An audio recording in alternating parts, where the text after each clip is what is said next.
Be forewarned. Be forewarned, it is unlikely, extremely unlikely that anyone will leave here today with a signed lease agreement or mortgage in hand. I think we can agree the issues behind land access are much more complex than that. I admire Addie for trying to fit it all into what will end up being about a half an hour. And to acknowledge how much information there is to convey in so little time. Addie, please take it from here. Thanks so much, Mike. Thanks for that introduction. It's really lovely to be here today and yeah, to see some familiar faces popping up in the virtual room. So as Mike mentioned, my name is Addie Candib. I work with American Farmland Trust. For those of you who aren't familiar with us, we are a national nonprofit. We're dedicated to saving the land that sustains us by protecting farmland, promoting sound farming practices, and keeping farmers on the land. And we have our headquarters is in Washington, D.C. We were founded in 1980, so we've been at this for a little while. And we've had a presence here in the Pacific Northwest for about 25 years. So I have the privilege of stewarding our regional work forward after a long line of other really important, valuable contributors in the space. As Mike pointed out, you know, by way of context, this topic of land access is incredibly broad. And when Mike and his team invited me to do this presentation, I actually pushed back a little bit and said, I don't know if I can do a 20-minute presentation about land access. So I apologize in advance if this is too high level, not high level enough, not specific enough, or too academic. But what I was really trying to do is to introduce us to the concept, talk about some of the key pieces to the land access puzzle. I'm going to share some of my favorite resources related to land access, and I'll also talk a little bit about how folks can get involved in a policy capacity with some of the issues that impact land access. The other thing that I wanted to name is that this is an emotional topic. And I have a personal and emotional story for why land access matters to me, losing access to land that I had invested a lot of time and energy into. And so I just want to name that this can bring up a lot. There's a lot of feeling, there's a lot of history. This is not a neutral topic. There's a long legacy of discrimination and systematic racism that have prevented many people from accessing land. So we have to name those things and say, what comes up for you in this conversation is valid. And I am open and receptive to questions and feedback, and please feel free to pepper that in the chat, and I'll try to address it as I go along.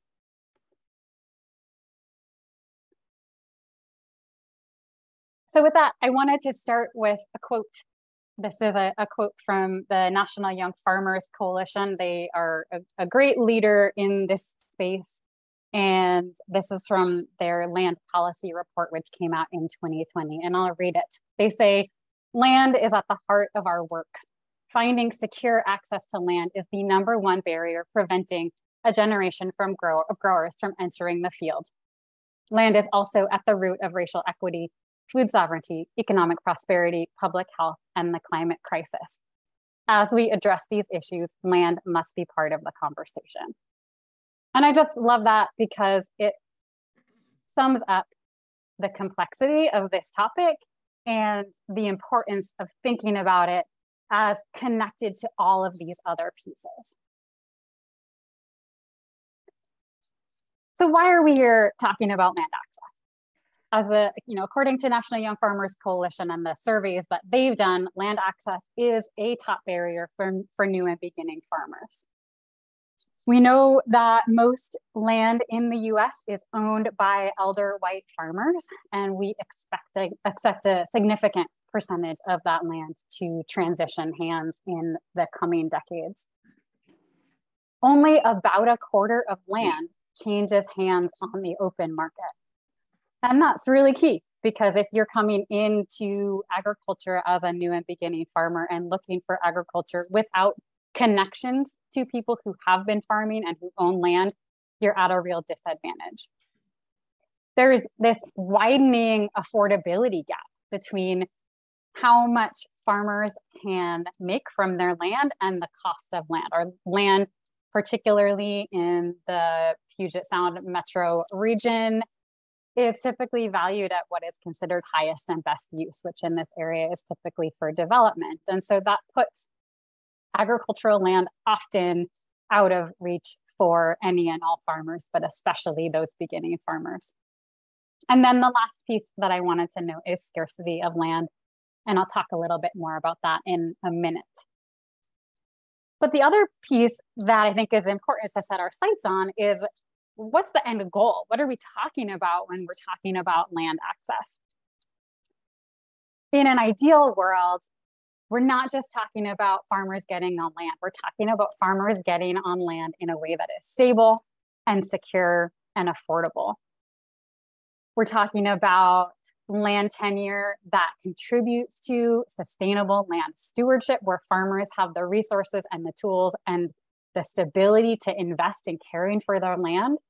And we're talking about strong local food systems and community food sovereignty.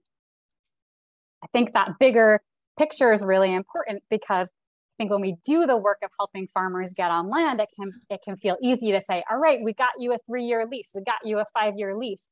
But if that short-term land tenure isn't getting us to security and stability and affordability and land stewardship and community food sovereignty, we've still got work to do.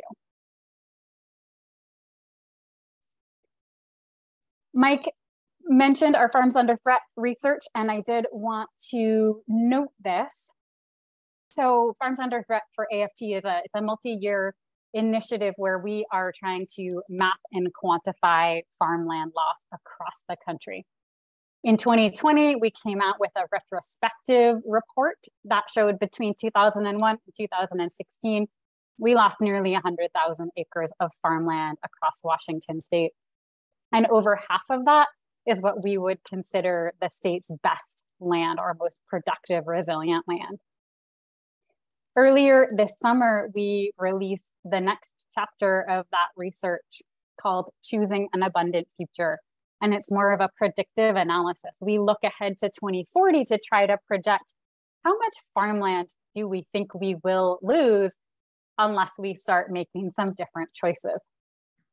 So under a business as usual scenario, if we carry forward those historic conversion trends and project them to 2040, Washington will lose close to 200,000 more acres of farmland in the next, now it's 18 years.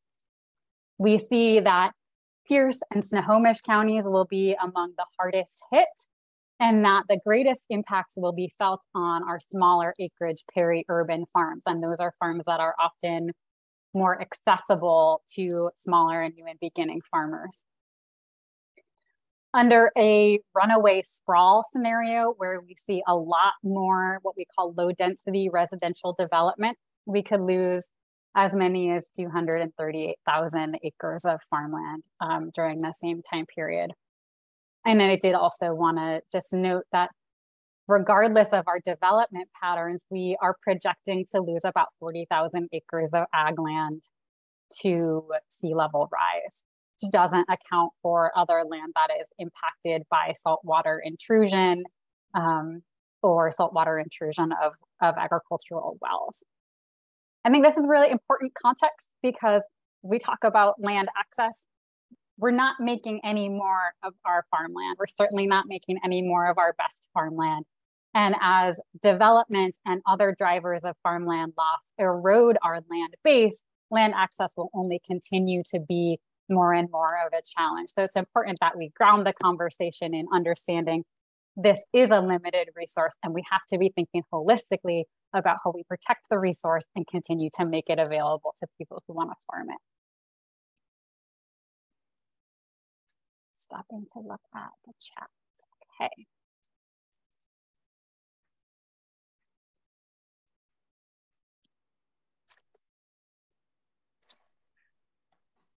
Andrea asks, only a quarter of farmland changes hands on the open market.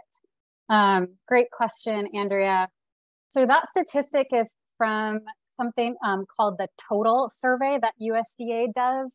It's a survey about farmland ownership and tenure particularly.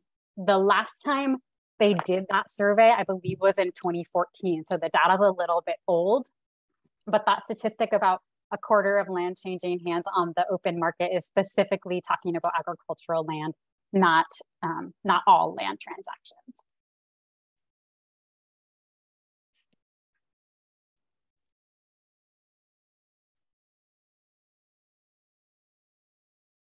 Okay, so let's break it down. When we're talking about land access, what is it? Land access in its sort of most basic format. This is the way that farmers and ranchers and other food producers acquire land to support their operations. There are three basic paths to land access. And I know that some of you are going to push back on this. I'm going to get to sort of the alternatives in a moment. The first is inheriting or accepting gifts of land. The second pathway is buying land. And the third pathway is leasing land. The right path for any individual or farm business really depends on a mix of their personal and business goals, their land needs, as well as the reality of what they can afford and what's available at the time. And within these three basic pathways, there are still lots of options. You take leasing, for instance. You can have a cash lease. You can have a crop share arrangement. You could have a work trade agreement. And I'm seeing a fair amount of that with younger farmers who are taking over existing operations where they might, in exchange, instead of paying rent, they're doing a work trade and helping to care for the land as part of their lease rather than paying cash. So within those three permutations, there's quite a bit of creativity. What about the alternatives? So I think there's been a lot more attention in the last few years to what we might call creative land tenure strategies or alternative land tenure strategies. I'll share some of those in a moment.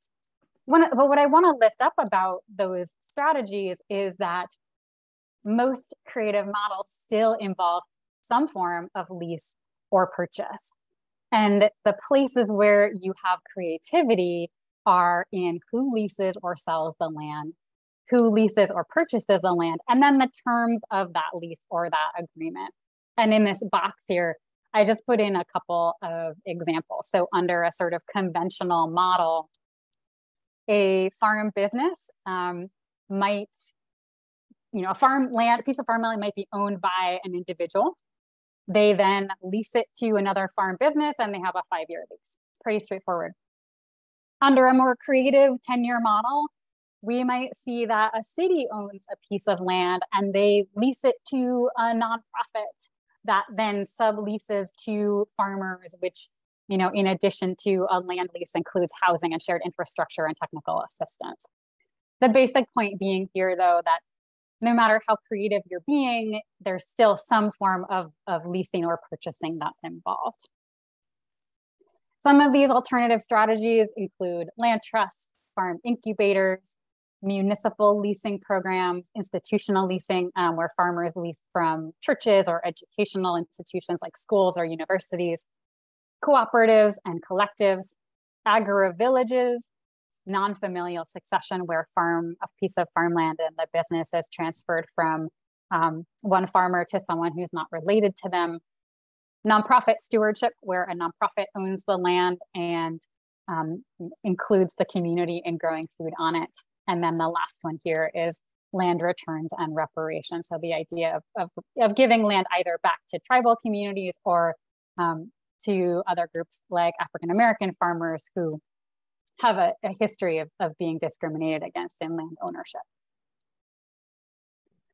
I want to caveat the conversation around creative land tenure, though, kind of going back to my earlier slide about what's the goal. I think sometimes they can get very excited about creative land access strategies. And just because it's creative doesn't mean it's necessarily getting us to that security and the stability and the affordability that we really need. It doesn't mean that it's non-extractive, and it doesn't mean that it's leading to a change in our system.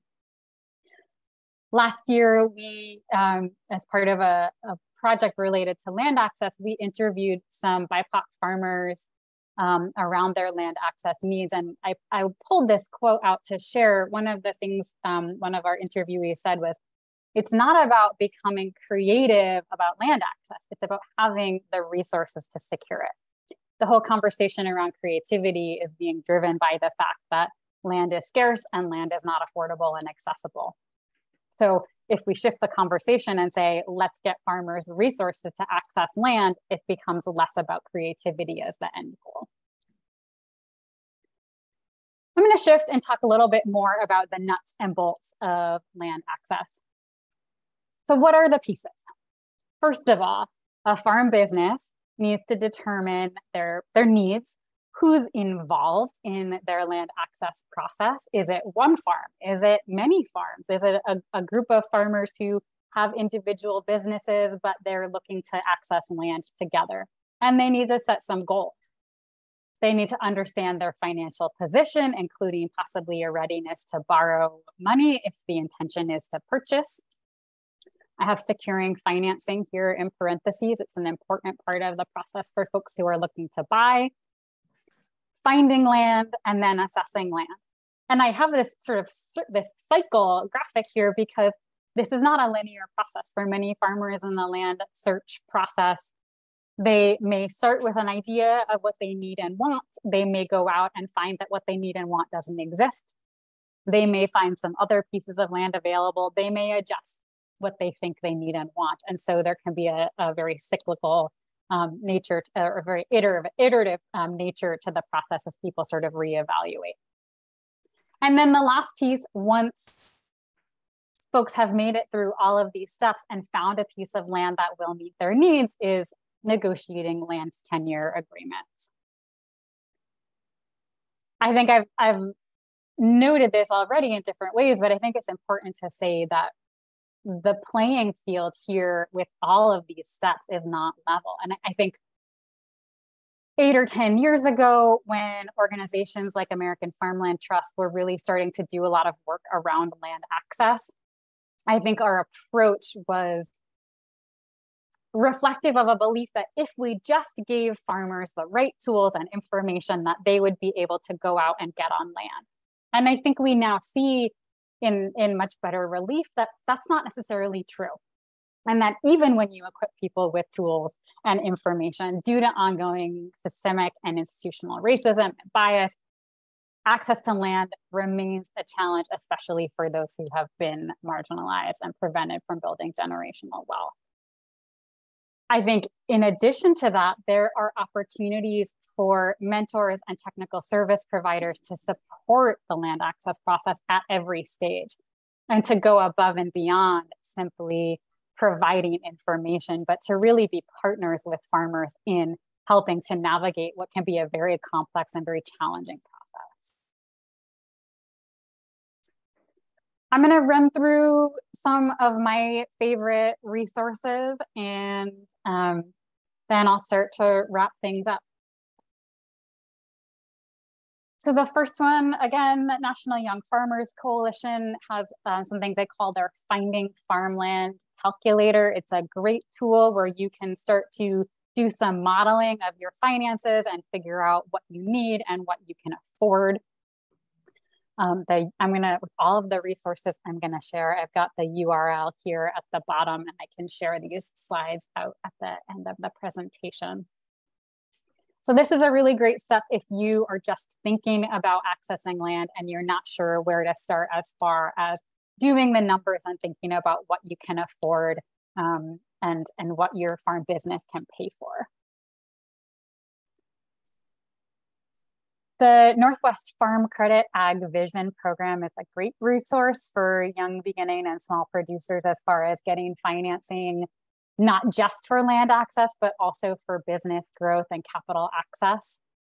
And they've got a really fantastic team that works around the region to support beginning farmers. So highly recommend talking with them if you're thinking about borrowing. It can just be a great chance to connect with them and learn a little bit more about what they're looking for and what you might need to do to get ready.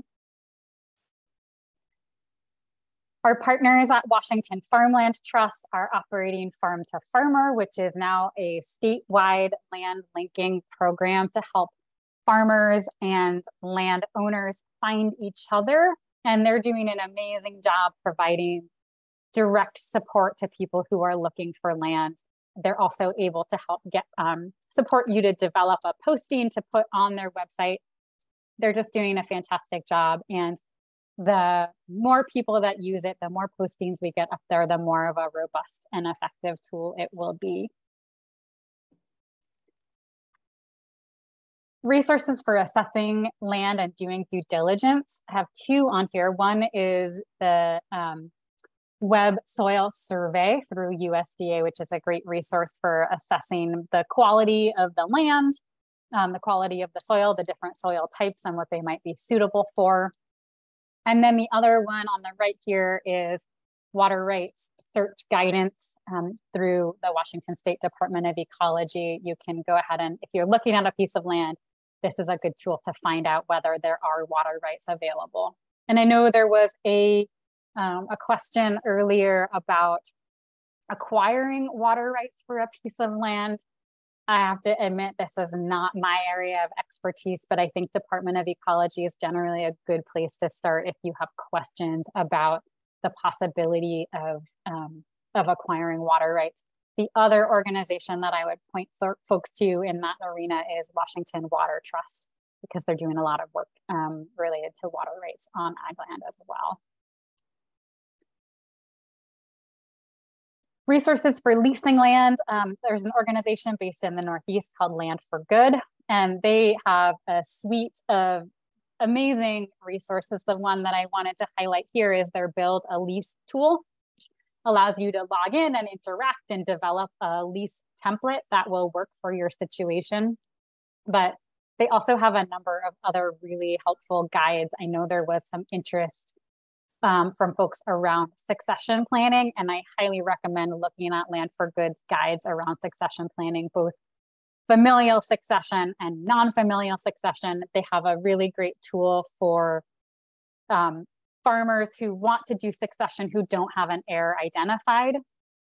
So really, they're just, I can't say enough good things about their resources.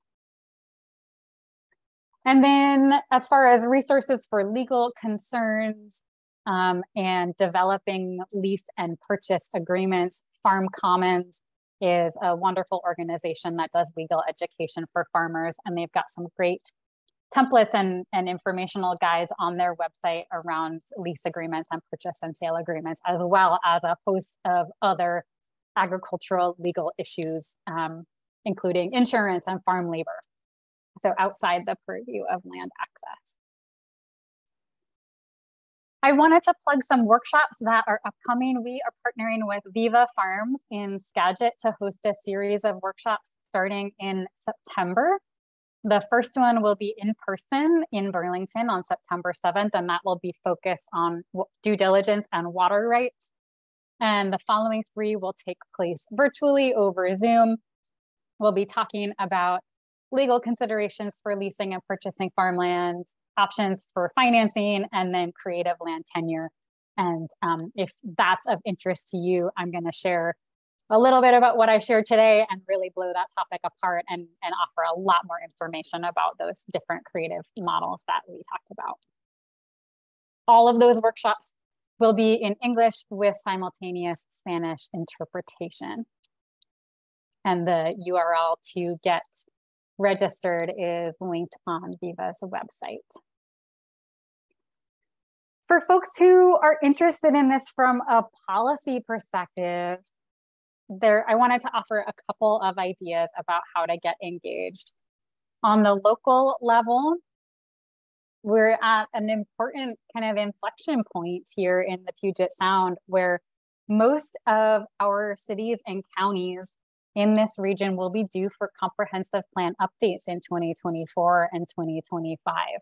So there's an opportunity for folks who really care about land use and farmland protection to get engaged in those processes, to join ag advisory boards, to join planning and zoning commissions, to review the draft plans, to show up and provide public comment. I think it is planning around ag can be a complex and daunting topic, but the people who make decisions about our planning really need to hear from the community, and they really need to hear from the ag community in particular. At the state level, we have the opportunity to advocate for farmland protection funding. Coming up in 2023, we'll be renewing funding for both the Washington Wildlife and Recreation Program, as well as a newer program called the Farmland Protection and Land Access Account. If you're interested in engaging with either of those, please let me know and I can point you in the right direction. But I think there's a chance here to contact your legislators, to sign support letters, to attend lobby days and provide public testimony about the importance of these funds and what they provide for our state. And then at the federal level, also coming up in 2023, we have an amazing opportunity to engage in the development of the next Farm Bill. I have a link here to AFT's Farm Bill policy platform, which is pretty cross-cutting. There's a land access succession component, but we talk about a lot more. And then also the National Young Farmers Coalition is running something that they're calling the 1 Million Acres for the Future campaign, which is very focused on land access. And I encourage folks to plug in there as well. So that is my last slide. Thanks for listening to me talk. And I'm gonna stop sharing my slides and we can just have questions and discussion.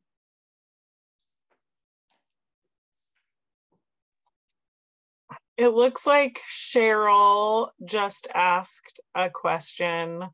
How much impact do incubator farms really improve land access for new, beginning, continuing farmers?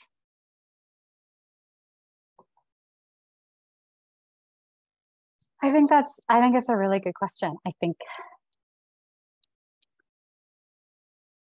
we're all learning, right? And 10, 15, 20 years ago, when farm incubators really took off, it was a very novel, innovative concept that you could help facilitate land access by providing farmers with a little bit of land for a couple of years.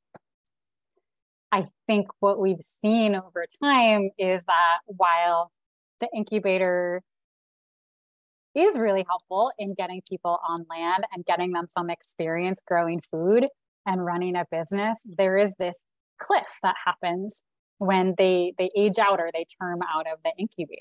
And I think we're starting to see a lot more incubators around the country think about how they provide long-term access to land. So it's no longer just a 3-year or a 5-year program, but there is a long-term commitment there.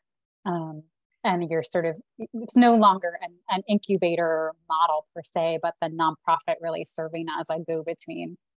And so I think there's a lot of potential there, but not all of the folks running incubators are yet at a point, either capacity-wise or funding-wise, where they're ready to say, yes, we're just going to keep acquiring land so that we can make it accessible for beginning farmers.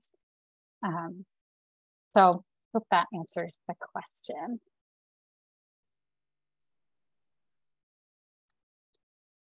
Oh, Sam Payne had another question that said, I would like to see the landholder have the capability to place their land in farmland reserve status, making it economically feasible for the land to be preserved as farmland. I guess that's not really a question so much as a comment, but if you can maybe speak to that, have any insight into it, that'd be great. Yeah, I think it's a great point, Sam, and I think there are different ways that can happen, either through zoning of the land as agricultural land, where it really can't be used for a purpose other than agriculture. I think the other possibility is through the use of an agricultural conservation easement, partnering with a land trust to keep that land in farmland in perpetuity. There are upsides and downsides to both of those approaches, but I'd be happy to chat more offline about either of those.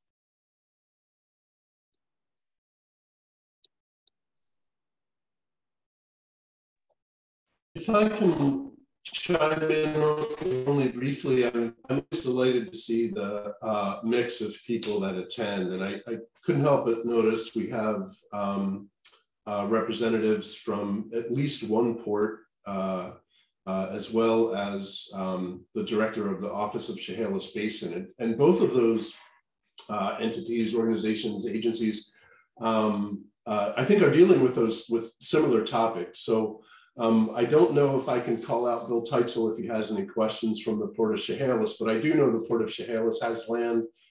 They offer it to farmers.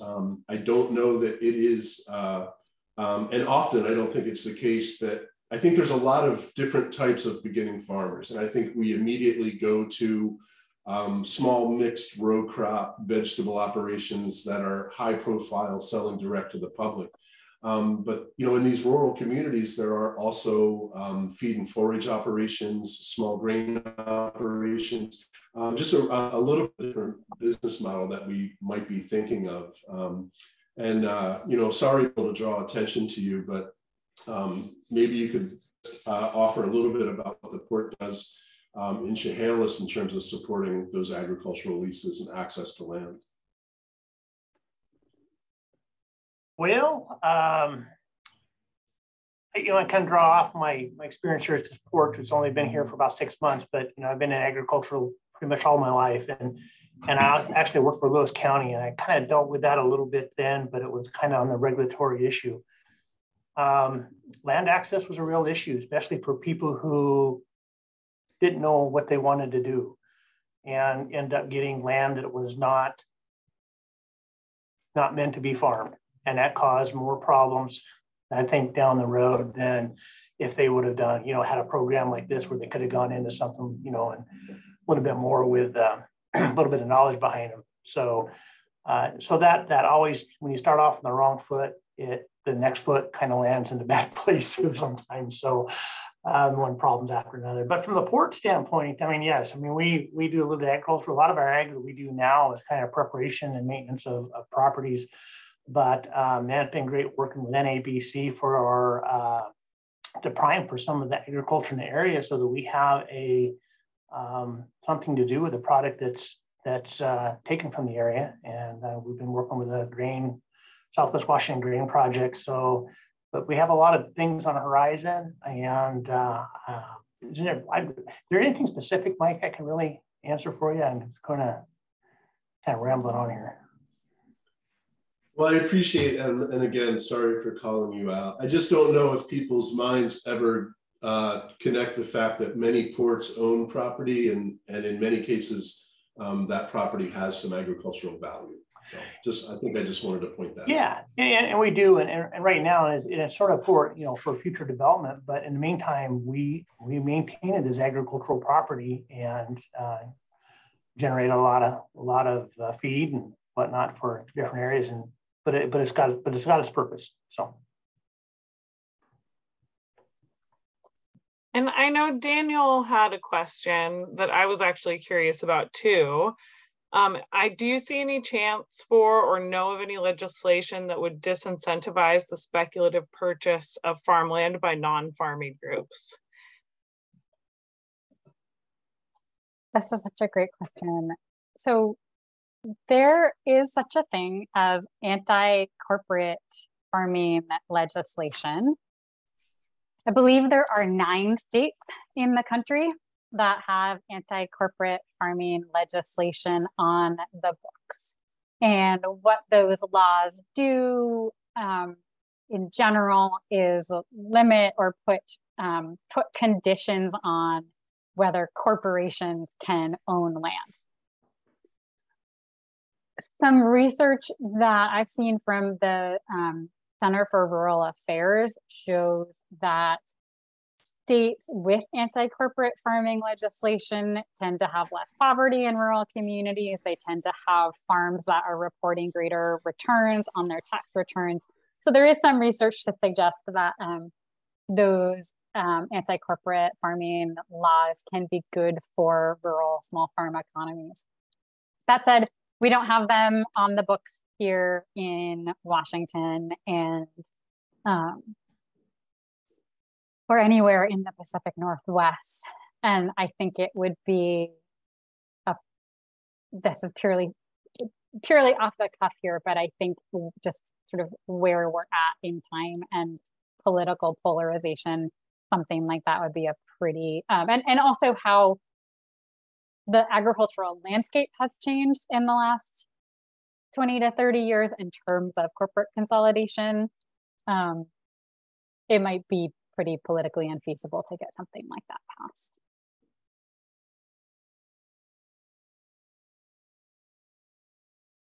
In the Midwest, I think those laws date back to the 1980s with the farm crisis. I was thinking in relation to Maxime wanting to acknowledge the tribes, which thank you, Maxime. I'm wondering if there's any tribal involvement in the land access conversation, because I just know tribes own, especially here in the Northwest, they own a lot of rural land. So I just am curious, and I'm not super knowledgeable about agriculture on tribal lands, and I'm just wondering if there's any kind of connection there, if you know of any cross-pollination. Yeah, I think it's a great question. And I think we have to acknowledge that it's also, again, like I see Marcy noting in the chat that the Chehalis tribe is leasing land to a grain farmer. Again, not a neutral topic. The tribes, as I understand it, in this region were, in terms of like foodways, not agriculturalists in the sense that we now think of agriculture, but depended a lot on hunting and gathering. And part of the colonization of tribal communities often forced those people into places where they couldn't rely on their traditional foodways and had to grow food under a colonial agricultural system. So the assumption that tribes would be interested in leasing land for agriculture in a conventional way, that's complicated. That said, I do think there are really exciting examples of tribes doing work around food sovereignty. I believe it's the Yakima Nation recently acquired a farm, and they're doing some cool work with the integration of agrivoltaics and growing food alongside solar panels. So yes, and it's complicated, and I think a space where we just have to tread carefully and with a lot of curiosity.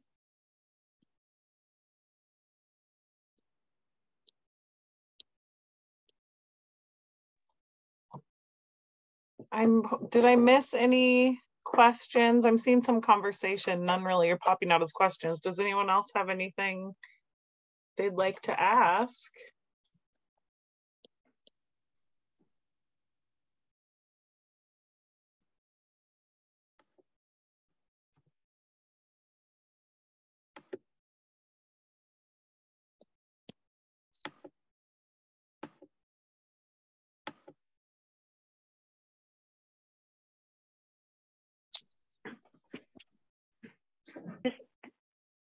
This is Andrea with the Office of Chehalis Basin. I've got a question, but first I wanted to really thank you for this presentation. This has been super interesting and informative. And as Mike called out the ports and the Office of Chehalis Basin within the Department of Ecology, I thought maybe I would just add that we don't own farmland as an agency, but we are extremely interested as a program in the Chehalis Basin of making sure that farmland is preserved as a viable agricultural land and open space, and that achieves both of our objectives as a program to help prevent and reduce flood damages, as well as to preserve and protect the rural character of the land for the benefit of aquatic species and riparian habitat. And So my question for you is around this new program that you mentioned at a state level, the Farmland Protection and Affordability Investment Program. We're looking for as many different ways and tools to partner with other programs to, you know, help fund the initiatives that we have going in the Chehalis. And I'm just curious if you could say a little bit more about that state program. Sure. Thanks, Andrea. Thanks for being here. And I apologize for not realizing we had someone from ecology in the room. I should turn it over to you on the water rights question.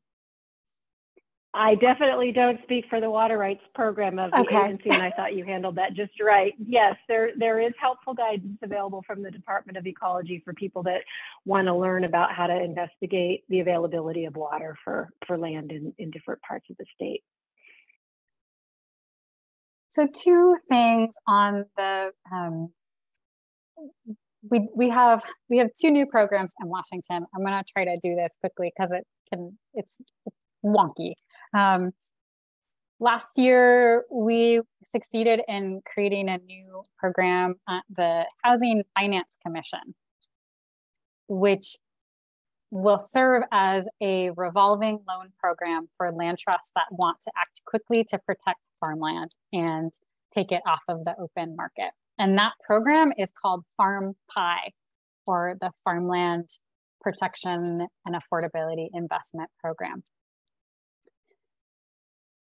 That is like I said, it's a revolving loan program. It is taking applications as long as there are funds available to dole out. And the time period for repayment is flexible from 1 year up to 7 years. So land trusts have some time to identify farmers and help to, can have time to protect the land and then resell it so they can repay their loan. As a companion to that program, we were able to get funded this past session an account at the Washington State Conservation Commission called the Farmland Protection and Land Access Account, which will basically function to cover conservation easements on farms that are protected by that new program at the Housing Finance Commission. So those two programs are kind of paired together with the goal of having a tool, again, that will allow land trusts to be really nimble, act quickly when there's a piece of high value farmland that's up for sale, that's at risk of development. They can access a loan, and then there's another program that they can access to help cover the costs of that permanent easement before they sell it to a new beginning farmer. Happy to share lots more information about both of those. But they, they're really exciting. Conversation is in order. Yeah. Yeah, that sounds great. And Marianne wanted to know, has anyone had success working with local county assessors in identifying land that is in danger of losing ag open space tax status to connect them with farmers looking for land?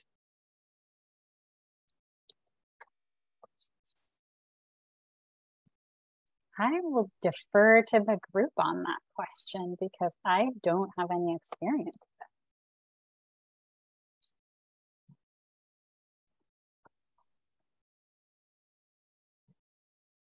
I'm wondering if any of our, maybe anybody with any conservation districts might know that. I'm not sure.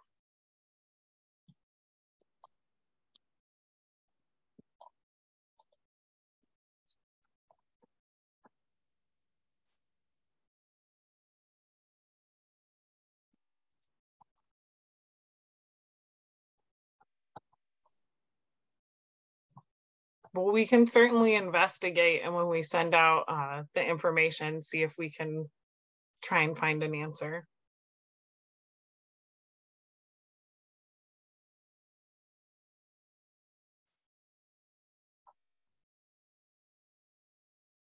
Seems like a good idea.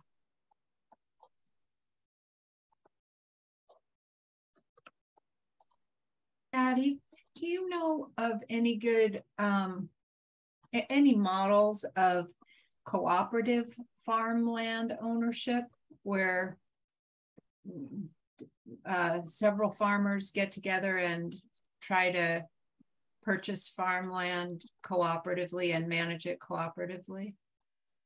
I'm thinking of Terra Verde, I believe it is in Whatcom County, that's farm worker cooperative. I'm just wondering about if that's a model that's working for growers that you know. Yeah, at a high level, I think yes. And I mentioned Land for Good. They recently put out a new guide on exactly that, on cooperative land tenure. So you think that you want to try to farm with another, a group of farmers. What does that look like? Sort of a decision tool around how to think about that. So I think there's a lot of interest. I think that the technical assistance community hasn't quite caught up yet to providing really good support. We have resources related to cooperative development, certainly, and I know NABC does a lot of work related to cooperative development in particular, but a bunch of farm businesses pooling resources to access a piece of land isn't necessarily a co-op by definition. It's a bunch of people pooling resources to access land tenure together. So the issues become more about financing and business structure and legal agreements. And again, I think that we have, again, as the ag sort of service provider community, we have room to grow, to build our knowledge and skills to be able to point people in the right direction and to front and center that as an option. I think there's a soft skills component that goes into making those kinds of arrangements work, to make the relationships work when people enter into a farming agreement on the same piece of land, or they go into business together. And I think we need to be having more conversation about the soft skills and conflict resolution and how to support people in being successful in making it work once you're in that cooperative farm business and you're on land together. That's the hardest part, is making the relationships work. After you figure out the financial piece, the social part's really hard too. And I think we need to be willing to have more conversation about that and do more education and support around it as well. So yes, Marty, it's happening. And yes, I think it could be happening a whole lot more, and it's going to have to happen a whole lot more as a strategy to cope with the land scarcity affordability question. But we've got work to do to be able to provide support on it.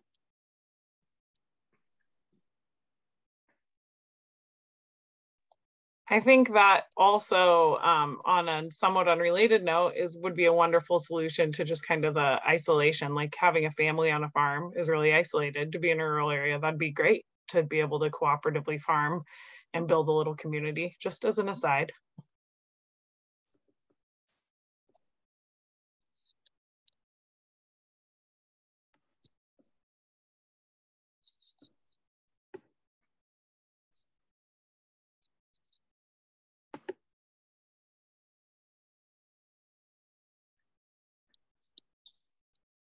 All right, I'm hoping I'm not missing anyone in the chat. I've been reading through. There's a lot of great conversation. I'm not seeing any more questions. If you do have any more questions that I missed, feel free to message me directly. And just a reminder, we will be sending out the slideshow, the recording, a Q&A with all of the questions that have been asked and kind of written answers to clarify, and resources and all of that. I see we have a couple minutes left, and I'm compelled to ask one more question of Addie.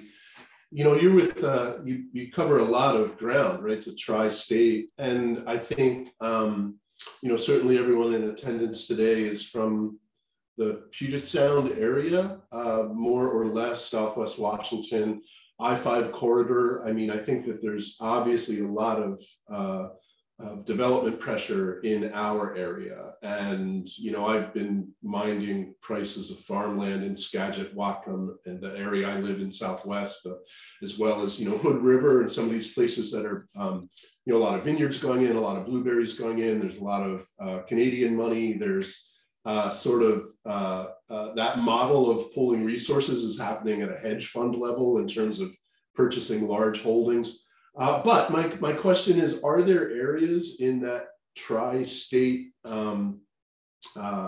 region that you cover that there is more affordable property? Are there any areas where people are actually looking to that there's farmland that is available? Or is this a problem that you see throughout that entire region, regardless of how rural these communities are? That's a great question. I feel like you're asking me if there's a promised land where we can still go and the land is like abundant and cheap. What I do think, so to the first part of the question, no, I think this is a common issue, and that there are scales. The price of land in Puget Sound is going to be higher than it is in Eastern Washington, in parts of Eastern Washington, but the price of land is still going up there as well. What I do think is a common theme that I'm sort of anecdotally hearing more and more about is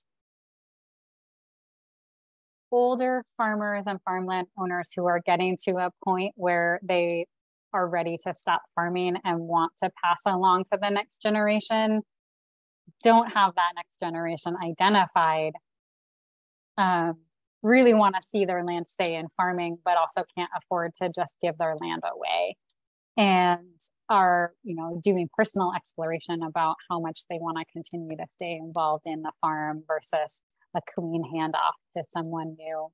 And so I think there's a huge opportunity there, and certainly folks at the FarmLink programs and Farm to Farmer are providing a lot of direct technical assistance to those types of folks. But I think we will only continue to see more and more of that as current generations of landowners age and are ready to exit land and really want to see that land continue to stay in farming.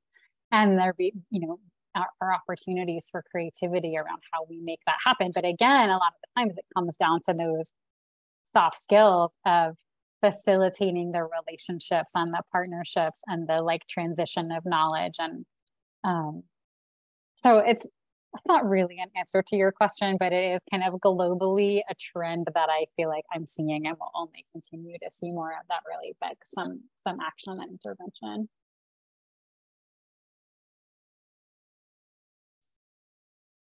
After this winter, I was looking at land in the southern United States just to see what's out there. Not cheap anymore. There's it was amazing. I was like, I might as well just stay here.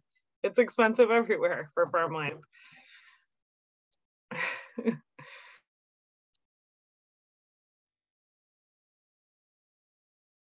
Well, it does look like with about 3 minutes left, and if there are any more questions, please just interrupt. But Addie, I want to thank you again, and especially as we've acknowledged, for taking such a complex issue and be willing to really stick your neck out and provide the information that you have. And feels to me like we're ending on a bit of a bright note. I heard opportunity in there somewhere in terms of people aging out and looking for that transition. And on behalf of the rural community in which I live, I want to thank you for acknowledging too that many times people are not in a position to give away that value, that it really is important, not only in terms of legacy, but in terms of retirement planning and people that rely on agriculture as a sole source of income. I think that land values and assets are part of their retirement plan. So thank you once again. Thanks for Andrea, if you're still with us, for starting that conversation.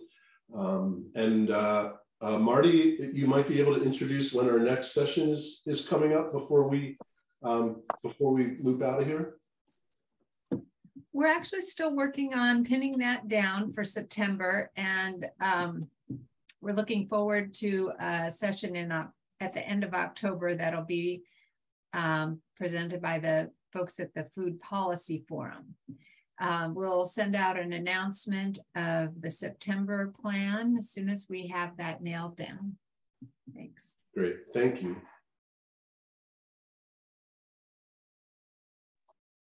Emily, do you want to take us out?